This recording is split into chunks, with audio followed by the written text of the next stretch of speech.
Anjir, tuh yang lagi gue tunjuk nih, ini ada tumbal buat konten. Jadi ini adalah HP gue sendiri yang kena banjir ya. Yang gue ada beberapa HP kena banjir, jadi ya wes lah ya sambil gue kontenin aja.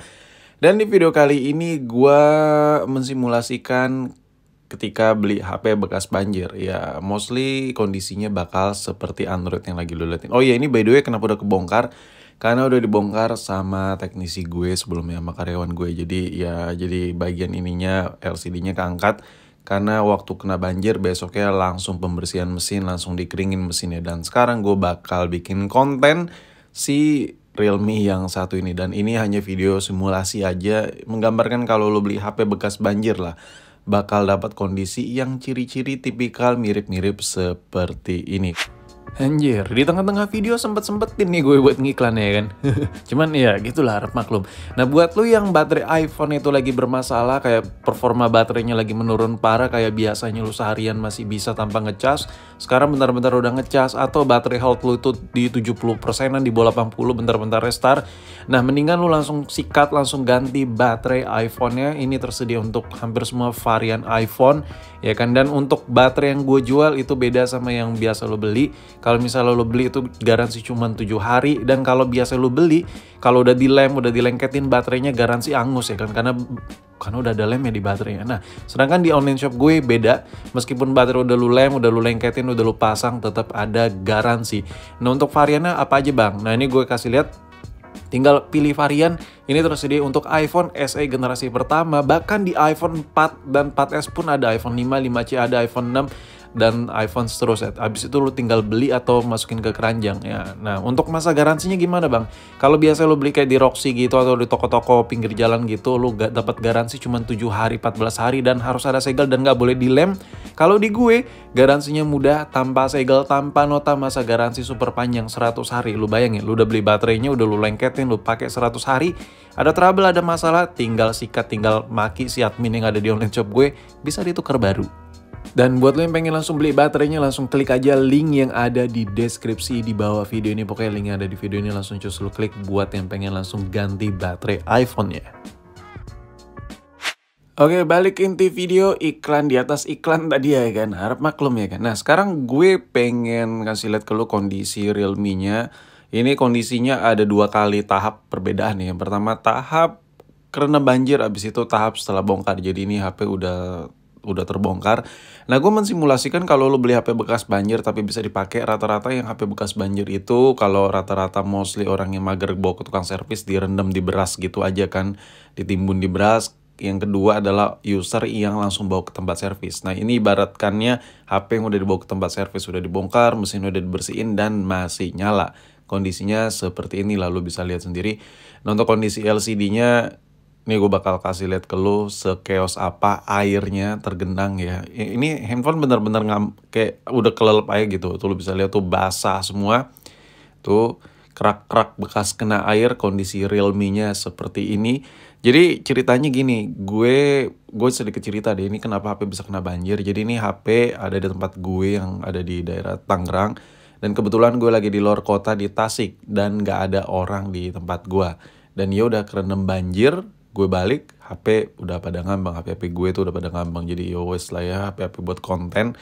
Dan kondisinya seperti ini alhasil. Dan waktu kena banjir itu gue langsung teleponin anak-anak gue, suruh udah lu. Akhirnya mereka langsung bongkar buat dikeringin, karena ada beberapa data juga, bekas-bekas konten, hasil-hasil foto. Sayang juga kalau sampai benar-benar off ya kan. Nah ini sisa-sisaannya seperti ini, lo bisa lihat sendiri. Nih lo bisa lihat tuh, ini ada kerak-kerak kayak di bagian dalaman LCD-nya. Oh ya, sedikit informasi aja. Ini LCD masih bisa main dipakai. Kalau LCD dipakai, cuman dia banyak kayak bekas-bekas basah gitu. Itu mengganggu banget buat gue. Jadi udah gue coba perbaikin aja. Gue beli LCD-nya. Gue suruh orang juga beli LCD-nya, dan hasil dibeli gue lupa tapi LCD beli di mana. Untuk kondisi mesin lu bisa lihat sendiri, sekilas terlihat bersih ya. Cuman kalau dilihat dari dekat ini masih banyak banget bekas-bekas noda bekas banjir ya. Nih tuh gue zoom tuh. Tuh, ini udah mulai terlihat nih ya bekas-bekas noda banjir ya.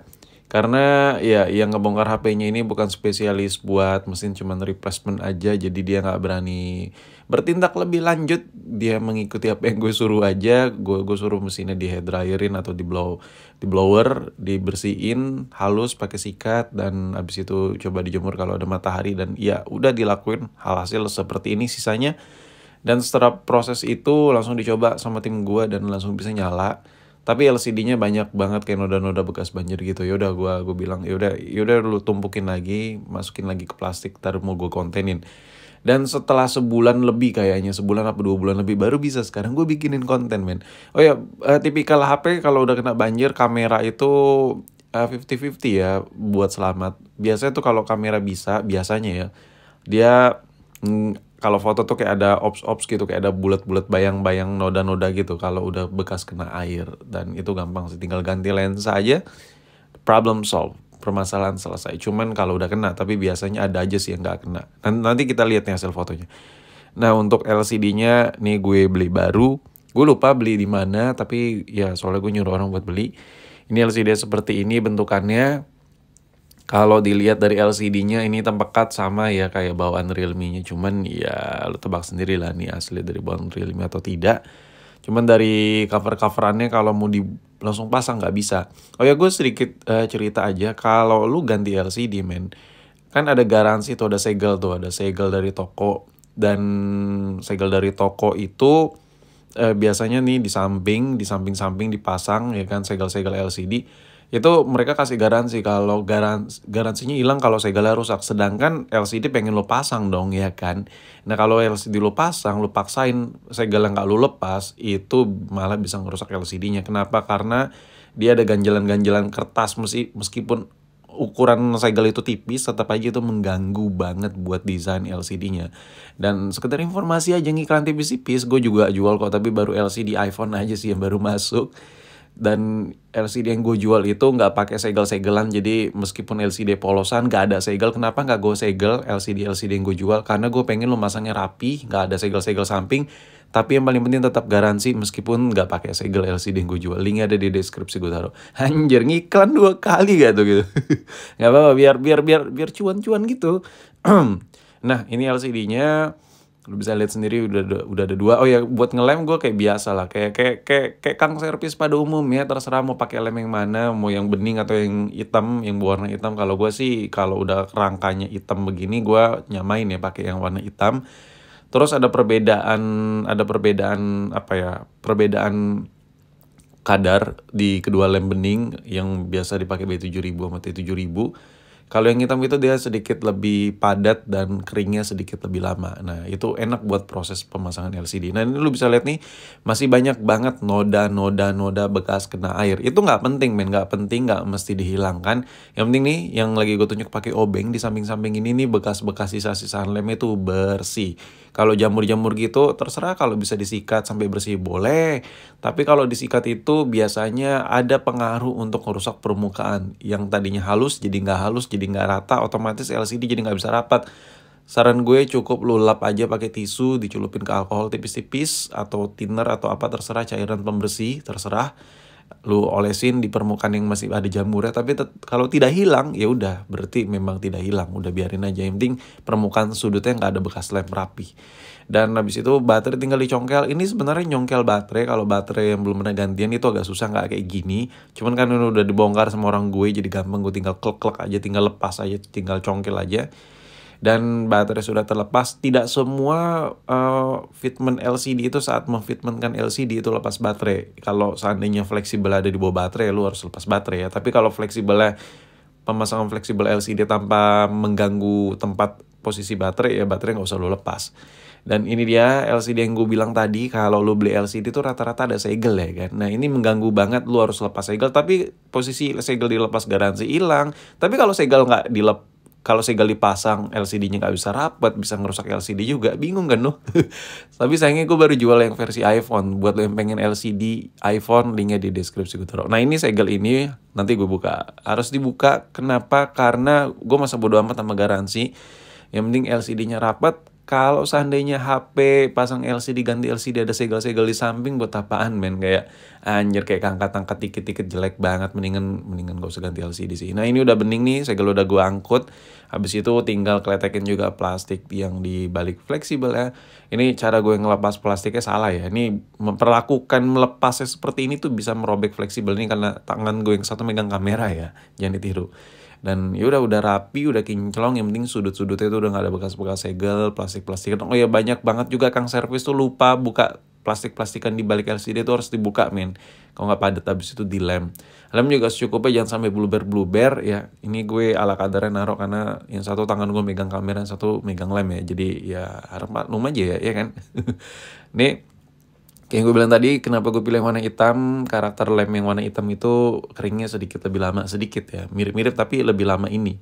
Jadi gue bisa spend waktu yang lebih panjang memfitmentkan LCD kalau kurang rapat, kalau ada yang ini, ada yang itu, gue tinggal buka lagi sebelum kering. Jadi gitu alasan gue yang terkuat untuk pilih lem yang warna hitam dibandingkan yang bening-bening gitu. Habis itu yaudah setelah permukaan frame udah luberin lem, tinggal dimasukin aja fleksibelnya dan ditekan-tekan halus-halus. Oh ya, untuk nekan LCD itu pastikan lo nekannya jangan di bagian tengah ya, di bagian samping-samping aja seperti ini. Kalau di bagian tengah biasanya kan belum lengket banget tuh, itu bisa bikin white spot, bisa bikin ya dent, bahkan bisa bikin ya noda hitam, dead pixel. Itu hati-hati lu kalau masang LCD, nekannya dari samping secara halus-halus saja. Dan waktu lu tekan di samping kok nggak ada yang kok ada yang susah rapat, kok ada yang nggak mau rapet, lu lihat jangan ditekan paksa, lu buka lagi tandanya ada yang ngeganjel. Simple. Dan gue kasih tips juga buat lu yang ganti LCD, mungkin buat kang servis ada yang nonton juga, entah kenapa ya, tradisi orang Indo tuh rata-rata kalau ganti LCD, ganti touchscreen, apalagi ganti kaca touchscreen tuh, apalagi di Roxy Haju, aduh. Itu kenapa men harus dikaretin, banyak jalan menuju Roma, nggak harus dikaretin habis pasang LCD, ujung-ujungnya LCD dikaretin. Nggak, karet itu ngasih tekanan nih, nggak kuat tekanannya men. Jadi ya kalau dipakein yang kuat bisa retak, solusinya gampang. Tips and trick dari gue. Kasih bubble wrap di bagian belakangnya. Kenapa? Ini sifat bubble wrap yang lagi gue pegang ini, sifat bubble wrap apa aja lah. Itu dia konturnya keras tapi elastis. Susah kan dijelasin. Dia keras, dia elastis tapi keras. Dia bakal kalah sama kekerasan LCD. Jadi sebelum LCD itu retak, bubble wrap yang ketekan duluan. Jadi meminimalisir LCD tertekan secara paksa. Dan alasan gue kenapa pakai lakban kertas daripada karet, karena lakban kertas itu sifatnya kaku, sedangkan karet elastis. Jadi karet itu nggak bisa ngasih pressure yang kuat terhadap sebuah LCD atau touchscreen yang lagi dipasang ya kan. Ya gue yakin banyak lah ya yang ganti LCD ujung-ujungnya pakai karet. Coba deh lo coba tips and trick gue ini gue udah coba lama dan ini hasilnya selalu good work. Anjir, ngomong apa gue, pokoknya hasilnya selalu rata. Nih gue kasih lihat ke lo nih ya, tuh frame-framenya antara LCD dengan frame rata. Dan bubble wrap yang di belakang itu fungsinya itu untuk menahan tekanan. Jadi kalau seandainya ada yang nggak rapat, ya yang kalah bubble wrap ya, bubble wrap yang ketekan. Cuman kalau lu pakein karet, LCD-nya kurang rapet, terus itu karet juga daya tahannya kurang. Tapi kalau karetnya terlalu kuat, LCD-nya bisa retak, serba salah. Jadi tips and trick-nya seperti ini yang gue bisa kasih tahu ke lu. Jadi gue kalau setiap ganti LCD, ganti touchscreen, gue ngerjainnya selalu seperti ini biar hasilnya rapi. Ini gue kasih lihat kalau tuh hasilnya rapi banget ya, gitu rapet. Kalau seandainya gue lilit karet, dia nggak bakal bisa ngasih pressure, nggak bakal bisa ngasih tekanan serapet ini.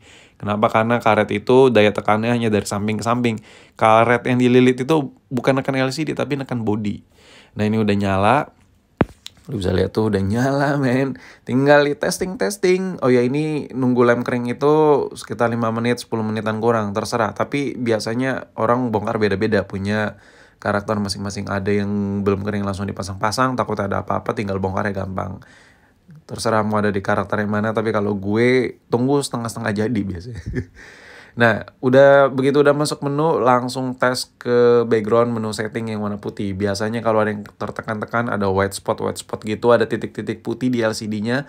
Nah, kalau ada titik-titik putih, langsung segera dibuka lagi LCD-nya. Kalau masih belum lama, biasanya white spotnya masih bisa hilang. Tandanya ada yang nekan di belakang LCD-nya. Udah simple banget. Terus untuk kamera, nah kalau HP bekas banjir itu biasanya kameranya tuh kayak ada ops gitu, kayak ada bulat-bulat bayang-bayang hitam gitu.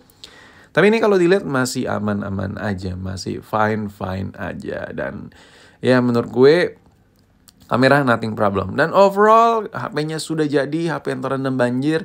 Jadi kesimpulannya apakah worth it atau tidak beli HP bekas banjir? Menurut gue tidak worth it lah buat beli HP bekas banjir. Tapi worth it buat beli bekas banjir kalau lo udah tahu historikalnya. Lo udah lihat, lo udah check up, general check up bagian dalam mesinnya seperti apa. Dan lo dapat harga murah, itu worth it aja. Cuman kalau lo kayak mentah-mentah beli HP bekas banjir gak tahu dalamannya kayak gimana, menurut gue agak beresiko sih.